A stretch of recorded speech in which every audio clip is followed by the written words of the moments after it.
CBSE Hindi course ए का आज मैं हल सहित प्रश्न पत्र लेकर आई हूँ। आप ध्यान से देखिए, पूरा वीडियो देखें और बिना स्किप किए देखेंगे तो पूरी बात ठीक से समझ में आएगी। और ये सिलेक्टेड प्रश्न हैं जो आपके प्रश्न पत्र में अधिक से अधिक आ सकते हैं। और ये जो नए तरीके से प्रश्न आ रहे हैं पिछले साल से 2023 में कुछ ट्रेंड चेंज हुआ है प्रश्नों का, इसीलिए मैं बार बार इस पर ध्यान दे रही हूँ कि जो बदला हुआ रूप है, इसलिए आपका देखना बहुत जरूरी है। उस बदले हुए रूप के अनुसार आपको प्रश्नों के उत्तर देने होंगे, इसलिए ध्यान से देखें, बिना स्किप किए हुए देखें कि किस तरह से नए ट्रेंड के साथ प्रश्न आ रहे हैं। तो आज मैं लेकर आई हूँ आपके लिए प्रश्न पत्र कोर्स ए हिंदी का, जो कि सीबीएसई 2024 यानी 2024 के अनुसार 24 में जो पत्र आने वाला है उसके अनुरूप मैं प्रश्न लेकर आई हूँ। प्रश्न पत्र 2024 प्रश्न पत्र 10वीं कक्षा हिंदी सीबीएसई कोर्स ए के अनुसार जो प्रश्न है वो मैं आज हल सहित लेकर आई हूँ। ध्यान से देखें, पहला प्रश्न जो होता है वो अपठित गद्यांश पर आधारित होता है और 5 अंक का होता है। और दूसरा प्रश्न जो है इसमें 2 पद्यांश दिए होते हैं, जिसमें से किसी एक को आपने हल करना होता है और ये भी 5 अंक का होता है, जो कि मैं अपठित गद्यांश और अपठित पद्यांश के प्रश्न यहाँ पर नहीं करवा रही हूँ। यहाँ पर मैं व्याकरण के ऊपर ध्यान दिलाना चाह रही हूँ। जो व्याकरण से संबंधित प्रश्न हैं वो किस तरह से आएंगे, उसको हल कैसे करना है, ये ध्यान से देखें। तीसरा प्रश्न जो है वो व्याकरण से संबंधित प्रश्न होगा। निर्देशानुसार रचना के आधार पर वाक्य भेद पर आधारित 5 प्रश्नों में से किन्हीं 4 प्रश्नों को आपने हल करना है। इनके उत्तर विकल्पों से चुनिए, ऐसा प्रश्न होगा। अब प्रश्न क्या है? बच्चा दौड़कर मेरे पास आया, ये वाक्य है। इस वाक्य का संयुक्त रूप पहचान कर निम्न विकल्पों में से उत्तर चुने। ये प्रश्न आपके सामने आया है मान लो, तो इसको हमने कैसे हल करना ये ध्यान दें कि नए तरीके से इसका हल आपको करना है। पहले तो इसका 2 तरीके से चुनाव करना होगा। पहला तो ये जो 4 ऑप्शन दिए हुए हैं इनमें से आपको सिलेक्ट करना है कि इसमें से सही ऑप्शन कौन सा है।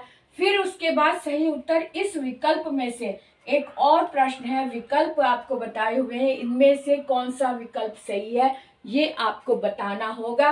तो ध्यान दें, बच्चा दौड़कर मेरे पास आया, ये वाक्य, इसका संयुक्त रूप पहचान कर बताना है। इसमें से सही कौन सा है, पहले तो ये देखेंगे कि बच्चा दौड़कर मेरे पास आया, इसका संयुक्त रूप इनमें से कौन सा है। पहला दिया हुआ है बच्चा दौड़ा और मेरे पास आया। दूसरा है बच्चा तेजी से दौड़कर मेरे पास आया। तीसरा है बच्चा जल्दी जल्दी दौड़ा एवं मेरे पास आया। बच्चा जैसे ही दौड़ा मेरे पास आया। पहले तो इनको हम ये देखें कि संयुक्त रूप की परिभाषा क्या होती है। संयुक्त रूप की परिभाषा यही होती है कि 2 सरल वाक्य होते हैं और किसी न किसी संयोजक शब्द से वो जुड़े होते हैं। 2 वाक्य यानी 2 क्रियाएं हैं और दोनों तरफ सरल वाक्य। सरल वाक्य यानी कि दोनों ही वाक्य स्वतंत्र होते हैं, कोई किसी पर निर्भर नहीं होता, ये इसकी पहचान है। ये ध्यान में रखकर आप इसमें से चुनेंगे कि सही क्या है। अब बच्चा दौड़ा और मेरे पास आया, अब यहाँ पर दौड़ा और जो है संयोजक शब्द लगा हुआ है। मेरे पास आया, ये भी अपने आप में अगर इसे देखें ये स्वतंत्र वाक्य, सरल वाक्य। बच्चा दौड़ा, ये भी अपने आप में पूर्ण है और सरल वाक्य है और स्वतंत्र वाक्य है। और शब्द जो है ये संयोजक शब्द है, इसने इन दोनों वाक्यों को जोड़ दिया। अब यहाँ पे देखिए, बच्चा तेजी से दौड़कर मेरे पास आया, ये नहीं हो सकता क्योंकि इसमें कोई संयोजक शब्द नहीं लगा हुआ। बच्चा जल्दी जल्दी दौड़ा एवं मेरे पास आया, यहाँ पर एवं शब्द तो दिया हुआ लेकिन जल्दी जल्दी शब्द इसमें दिया ही नहीं हुआ। चौथा प्रश्न है बच्चा जैसे ही मेरे पास, बच्चा जैसे ही दौड़ा मेरे पास आया, ये मिश्र वाक्य हो गया। इसलिए हमारे पास विकल्प बचा ये एक, पहला बच्चा दौड़ा और मेरे पास आया, ये सही विकल्प है, इस पर हमने टिक लगा लिया। लेकिन अब आंसर हमें यहाँ से देना है, इसमें से बताना है कि कौन सा विकल्प सही है। अब विकल्प में बताया है कि 1 नंबर पर केवल कथन एक सही है। हाँ, इस पर टिक लगा लो कि ये सही है। पेंसिल से पहले पेंसिल से लगाएंगे, जब फाइनल हो जाए तब आप पेन से टिक लगाएंगे। तो पहला ये है कि एक कथन सही है, ओके। दूसरा दिया हुआ है कथन 2 और 4 सही है। कथन 2 और 4 ये दोनों ही गलत है, इसका मतलब यहाँ पे भी हल्का सा क्रॉस कर दो कि ये सही नहीं है। तीसरा कथन दिया है कथन 3 एवं 4 सही है, तो हमारे पास तो 3 भी सही नहीं है और 4 भी सही नहीं है, इसका मतलब ये भी सही नहीं है। कथन 4 कह रहा है कथन 1 एवं 4 सही है। कथन 1 तो सही है लेकिन 4 सही नहीं है, इसका मतलब ये भी गलत हो गया। तो कथन सही आंसर कौन सा है? पहला अंक जो है, पहला जो विकल्प है यही सही है। इसलिए अब फाइनल में आप फाइनल टिक आप यहाँ पर लगाएंगे, केवल कथन 1 सही है।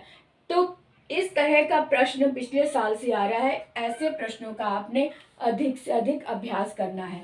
दूसरा प्रश्न दिया हुआ है, तीसरे प्रश्न के अंतर्गत ही दूसरा ख में ऑप्शन दिया हुआ है कि कमाने वाला खाएगा वाक्य का मिश्र वाक्य में परिवर्तित रूप होगा।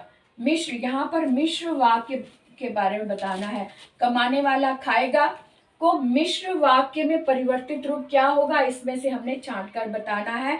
और ऐसा प्रश्न एक ही 4-5 प्रश्नों में से एक ही प्रश्न ऐसा होगा जो इस तरह से करना होगा। बाकी सब साधारण प्रश्न हैं। आप देखें किस तरह से कमाने वाला खाएगा वाक्य मिश्र वाक्य, इनमें से छांटना है।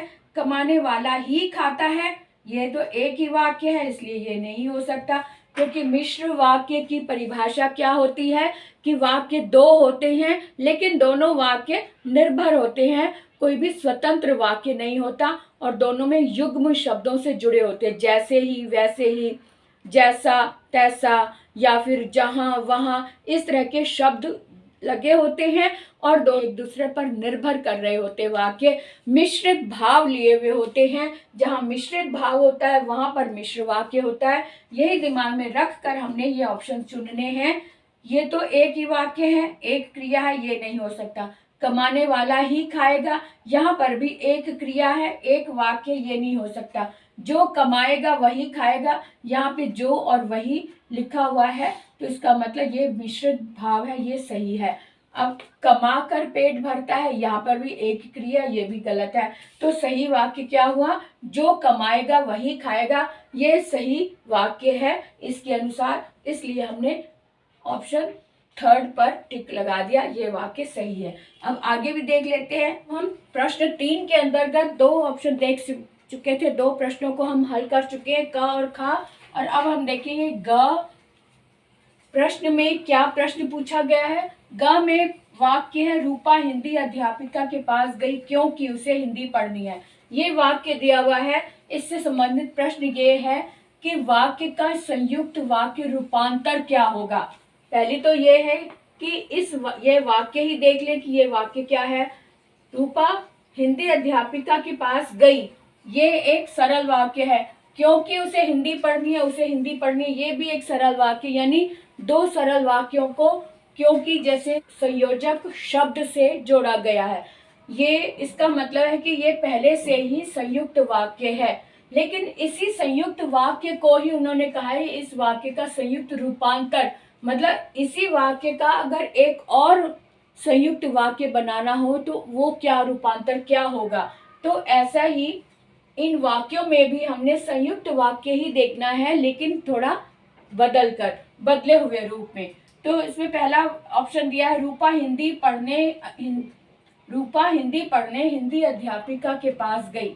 यहाँ पर एक ही क्रिया है, ये तो संयुक्त वाक्य नहीं हो सकता। हिंदी अध्यापिका के पास रूपा पढ़ने गई, यहाँ पर भी पढ़ने गई एक क्रिया है, ये भी नहीं हो सकता। यानी कि इस पर हमने पेंसिल से हल्का क्रॉस कर लिया। रूपा हिंदी अध्यापिका के पास गई क्योंकि उसे हिंदी पढ़नी है, ये वही वाक्य रिपीट किया गया, इसका रूपांतर नहीं है। ये है तो संयुक्त वाक्य लेकिन इसी वाक्य को दोहराया गया है, इसलिए ये भी नहीं हो सकता। अब रूपा को हिंदी पढ़नी है इसलिए वह हिंदी अध्यापिका के पास गई, ये वाक्य बिल्कुल सही है। इसका बदला हुआ, इसका दूसरा रूपांतर ये है रूपा को हिंदी पढ़नी है। एक सरल वाक्य, एक कंप्लीट वाक्य है, स्वतंत्र वाक्य है। वह हिंदी अध्यापिका के पास गई, ये भी एक सरल वाक्य और स्वतंत्र वाक्य है, और इसलिए संयोजक शब्द ने दो वाक्यों को एक कर दिया, इसलिए संयुक्त वाक्य की परिभाषा को पूरी तरह से ये साबित कर रहा है, इसलिए ये वाक्य बिल्कुल सही है। चौथा ऑप्शन हमारा बिल्कुल सही है। अब आगे घ देखते हैं, घ में कौन सा प्रश्न दिया गया है। पापा आए सभी प्रसन्न हो गए, ये एक वाक्य है। इसका प्रश्न क्या है, वाक्य का मिश्र वाक्य में परिवर्तित रूप क्या होगा। अब इसी वाक्य का मिश्र वाक्य में देखना, मिश्र वाक्य का परिवर्तित रूप क्या होगा। पापा के आते ही सभी प्रसन्न हो गए। सबसे पहले तो हम मिश्र वाक्य की परिभाषा को अपने दिमाग में रखें। मिश्र वाक्य में दो वाक्य होते हैं, दो क्रियाएं होती हैं, और एक इसमें जो पहचान होती है वो ये कि दोनों ही वाक्य मिश्रित भाव लिए हुए होते हैं। कोई भी स्वतंत्र वाक्य नहीं होता, यानी कि युग्म वाले जोड़े वाले शब्द, जैसे कि जैसे और वैसे, क्योंकि, इसलिए, ऐसा जाना, ऐसा हुआ, इसलिए वैसा हुआ, यानी युग्म वाले शब्द होते हैं।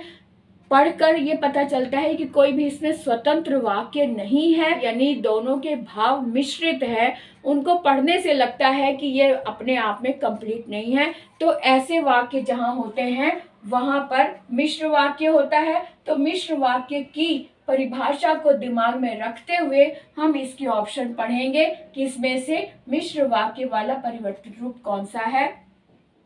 पापा के आते ही सभी प्रसन्न हो गए, यहाँ पर एक ही क्रिया है, ये नहीं हो सकती। जैसे ही पापा आए सभी प्रसन्न हो गए, यहाँ पर दो क्रियाएं हैं, और जैसे वाला मिश्रित भाव, यहाँ पे दोनों में मिश्रित भाव आ रहे हैं। जैसे ही पापा आए, कॉमा लगाकर ये शो किया गया है कि जैसे और वैसे शब्द यहाँ पे छुपा हुआ है, लेकिन है। जैसे ही पापा आए वैसे ही सभी प्रसन्न हो गए, ये वाक्य बिल्कुल मिश्रित रूप दिखा रहा है। पापा आए और सभी प्रसन्न हो गए, यहाँ पे दोनों ही स्वतंत्र वाक्य हैं और संयोजक शब्द है, इसलिए ये संयुक्त वाक्य मिश्र वाक्य नहीं है, इसलिए ये भी नहीं हो सकता। पापा को आता देख सभी प्रसन्न हो गए, यहाँ पर भी एक क्रिया, ये नहीं हो सकती, यानी कि दूसरा ऑप्शन हमारा बिल्कुल सही है। जैसे ही पापा आए सभी प्रसन्न हो गए, यह ऑप्शन मिश्रित वाक्य का रूप है। तो इसलिए हमने सेकंड ऑप्शन पर सही लगा दिया, टिक लगा दिया। अब हम देखते हैं कि ङ यानी पांचवा प्रश्न क्या होगा, क्योंकि इसमें से हमें 4 प्रश्न करने होते हैं, 5 प्रश्न आते हैं, तो हम आपको पांचों प्रश्न हल करके दिखाएंगे। प्रश्न 4 की बात करेंगे। प्रश्न 4 पर वाच्य का प्रश्न है। निर्देशानुसार वाच्य पर आधारित 5 प्रश्नों में से 4 प्रश्नों के उत्तर विकल्पों से चुनकर हमें बताने हैं, यानी कि वाच्य से संबंधित प्रश्न जो है उसमें भी 5 प्रश्न आएंगे, जिसमें से 4 प्रश्नों के उत्तर हमें देने हैं। तो यहाँ प्रश्न दिया हुआ है, मुझसे पढ़ा नहीं जाता। ये वाक्य दिया है, वाक्य का कर्तृवाच्य में रूपांतर होगा, रूपांतर बताना है कर्तृवाच्य का। तो इसको पढ़ लेते हैं। मैं नहीं पढ़ता, मैं पढ़ूंगा, मैं नहीं पढ़ सकता, या मुझसे नहीं पढ़ा जाता। अब कर्तृवाच्य की पहचान क्या होती है कि कर्तृवाच्य में कर्ता प्रधान होता है, यानी कि कर्ता पर आधारित क्रिया होती है ना, यही होता है ना। तो यहाँ पे भी देखते हैं कि कौन से वाक्य में कर्ता प्रधान है, कर्ता पर आधारित क्रिया किसमें है। मैं नहीं पढ़ता, मैं पढ़ूंगा, मैं नहीं पढ़ सकता, मुझसे पढ़ा नहीं जाता। अब यहाँ पर मुझसे पढ़ा नहीं जाता, ये तो क्लियर है कि ये भाववाच्य है। भाववाच्य तो हमें देख, इसका सही उत्तर ये पहला ऑप्शन है, मैं नहीं पढ़ता ना, मुझसे नहीं पढ़ा जाता, इसका सही ऑप्शन है मैं नहीं पढ़ता, क्योंकि इसमें ये कर्ता पर आधारित है क्रिया। तो कर्तृवाच्य मैं पर आधारित है क्रिया, यानी कर्ता पर आधारित है, इसलिए ये वाक्य कर्तृवाच्य है। अगला है, निम्नलिखित में भाववाच्य का एक उदाहरण हमें ढूंढना है। इनमें से मैं पत्र लिखता हूँ, ये तो कर्तृवाच्य है। मैं पत्र नहीं लिखता, ये भी कर्तृवाच्य है। चलो घूमने चलें, यहाँ पर भी सिंपल वाक्य है, लेकिन मुझसे चला नहीं जाता, यहाँ पर भाव प्रकट हो रहा है, यहाँ पर तकलीफ प्रकट हो रही है, यहाँ पर दुख प्रकट हो रहा है। यानी कि यहाँ पर और भाववाच्य की पहचान ये होती है कि उसकी क्रिया अकर्मक होती है, ना तो वो कर्ता पर आधारित है, ना ही कर्म पर आधारित है, भाव पर आधारित होती है, और उसकी क्रिया एक वचन में होती है, पुल्लिंग में होती है ना। तो ये सारी बातें इसमें आ रही हैं, और साथ में मुझसे चला नहीं जाता, भाव प्रकट हो रहा है तकलीफ का। इसका मतलब ये आंसर हमारा बिल्कुल सही है, मुझसे चला नहीं जाता। चौथे प्रश्न में क और ख दो प्रश्न हल कर लिए थे। अब ग पर आते हैं। ग प्रश्न में क्या है? ग है मुझसे खाया नहीं जाता। वाक्य का कर्तृवाच्य रूपांतर क्या होगा? इस वाक्य में बताना है, इस वाक्य का कर्तृवाच्य रूपांतर क्या होगा। तो सबसे पहले कर्तृवाच्य की परिभाषा दिमाग में रख लें। कर्तृवाच्य में कर्ता प्रधान होता है और क्रिया कर्ता पर आधारित होती है। तो दो बातें हैं और इसे हम देख लेते हैं। मैं नहीं खाता, मैं नहीं खा सकता, मुझसे नहीं खाया जाता, मैंने खा लिया। अब यहाँ पर मुझसे खाया नहीं जाता, इस वाक्य को ध्यान में रखकर कर्तृवाच्य को ढूंढना है। तो जिसमें मैं, मुझसे यानी मैं नहीं खाया नहीं जाता, ये मैं नहीं खाता। अब यहाँ पर क्रिया मैं पर आधारित है, यहाँ पर भी मैं क्रिया मैं पर आधारित है। मैं नहीं खा सकता, यहाँ पे सकते की बात आ रही है क्योंकि यहाँ पे सकता नहीं है। मुझसे खाया नहीं जाता, यहाँ पर मैं पर आधारित नहीं है, खाने तकलीफ पे आधारित यानी भाववाच्य है ये। मैंने खाना खा लिया, यहाँ पर पास्ट टेंस की बात आ रही, यहाँ पे मैंने है यानी ये भी कर्तृवाच्य है। लेकिन इसके अनुसार, इस वाक्य के अनुसार सही वाक्य ये है मैं नहीं खाता। मैं नहीं खाता, मैं करता है और क्रिया मैं नहीं खाता, खाता जो है ये भी कर्ता पर आधारित है, इसलिए ये वाक्य सही है पहला। अब आगे देखते हैं घ। तुम स्कूल जाओगे वाक्य किस वाच्य से संबंधित है? ये वाक्य कौन सा वाच्य है ये देखना है। तुम स्कूल जाओगे, अब यहाँ तुम पर आधारित है यानी कि तुम कर्ता है और कर्ता पे पर आधारित क्रिया है। तुम नहीं जाओगे या तुम स्कूल जाओगे, इसका मतलब ये कर्तृवाच्य है। तो कर्तृवाच्य हमें समझ में आ गया, इसलिए हम सीधे यहाँ पर आ जाएंगे कर्तृवाच्य, क्योंकि ये कर्मवाच्य नहीं, भाववाच्य भी नहीं, इनमें से कोई नहीं, कर्तृवाच्य हमारा सही ऑप्शन है। आगे देखते हैं। अपूर्वा पत्र लिखती है, पांचवा प्रश्न है। अपूर्वा पत्र लिखती है वाक्य का कर्मवाच्य में रूपांतर होगा, रूपांतर कर्मवाच्य में देखना है। ये अपूर्वा पत्र लिखती है, ये कर्तृवाच्य है क्योंकि अपूर्वा कर्ता है और इस पर आधारित है क्रिया। अब कर्मवाच्य पर आधारित यानी जो क्रिया कर्म पर आधारित है वो देखें।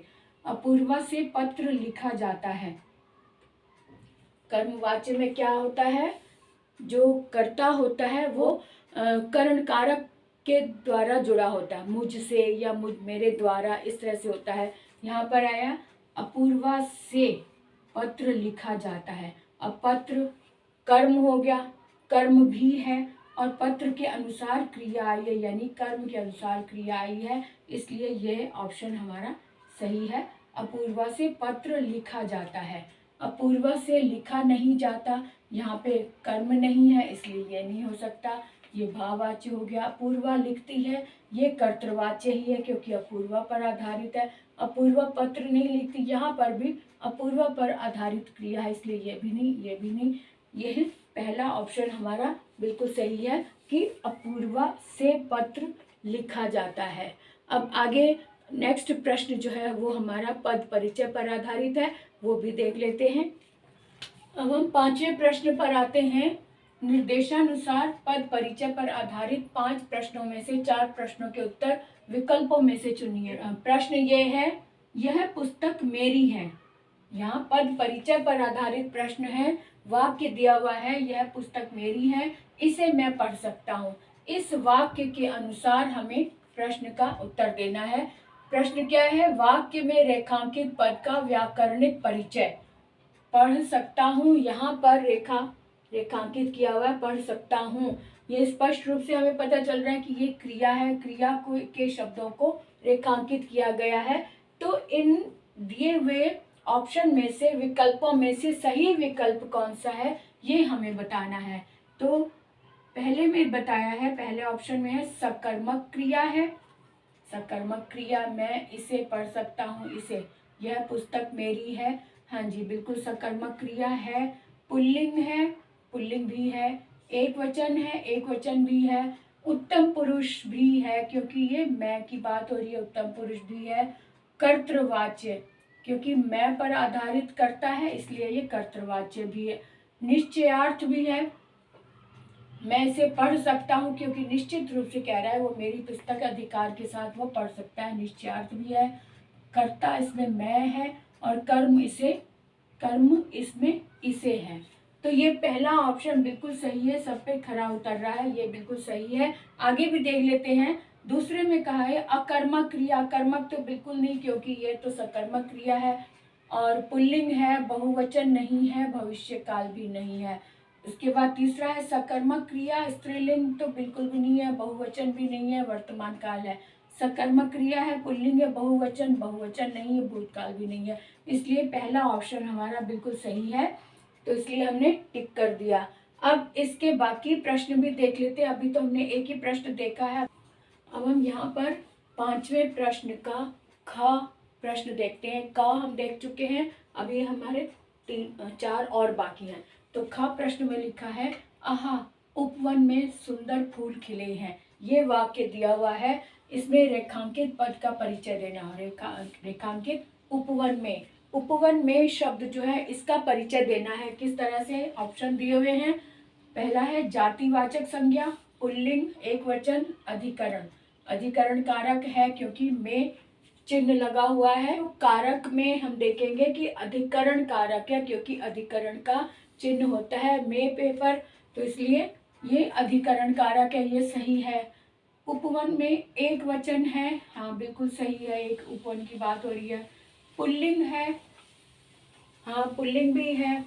जातिवाचक है, जातिवाचक भी है, क्योंकि उपवन कोई भी हो सकता है। कॉमन वे में उपवन की बात कही है, उपवन का प्रॉपर नाम नहीं दिया हुआ है, इसलिए उपवन जातिवाचक। तो इसके सभी ऑप्शन हमारे सही बैठ रहे, इसलिए ये हमने टिक कर दिया। बाकी भी देख ले। जातिवाचक है, स्त्रीलिंग नहीं है, एक वचन है, अपादान नहीं है। व्यक्तिवाचक नहीं है, पुल्लिंग है, एक वचन है, लेकिन अपादान नहीं है। भाववाचक नहीं है, पुल्लिंग है, बहुवचन भी नहीं है, और करण कारक भी नहीं है। तो इसका मतलब पहला ऑप्शन हमारा बिल्कुल सही है। अगला गा देख लेते। गा प्रश्न में पूछा है, किसी भी प्रकार का प्रलोभन उसे विचलित नहीं कर सकता। अब रेखांकित पद का परिचय देना है।